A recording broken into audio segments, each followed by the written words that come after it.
तेल करुए सखी मिलल बाबा ताज भरुए डाले ढोरिया में तेल करुए जब के आगे देसी दरुए मना को हरिले मेरी झरुए सखी मिलल बाबा ताज भरुए डाले ढोरिया में तेल करुए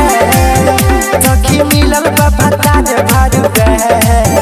डाले ढोरिया में तेल करुए का करे हो डाले ढोरिया में तेल करुए सखी मिलल बाबा ताज भरुए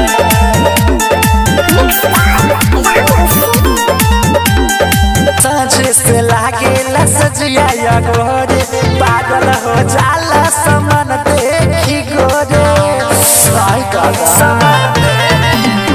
साँझ से लागेला सजिया या गोरे पागल हो जाला समान देखी गोरे मजा लेवे धके गोरावे में छोरी 6 बजे भोरावे में झूठे भइल बाज बन धरुए डाले ढोरिया में तेल करुए सखी मिलल बाबा ताज भरुए डाले ढोरिया में तेल करुए सारी जरई बता डाले ढोरिया में तेल करुए सखी मिलल बाबा ताज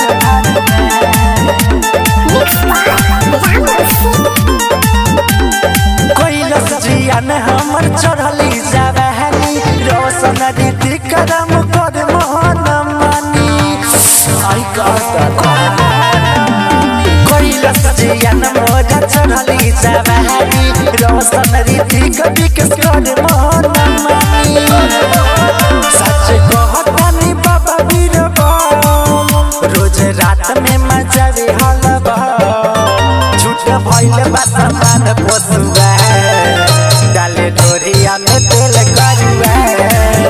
सखी मिलल बाबा ताज भरुए डाले ढोरिया में तेल करुए मां मनोकामना रिकॉर्डिंग स्टूडियो बकरी बाजार चकिया मोबाइल नंबर 88251566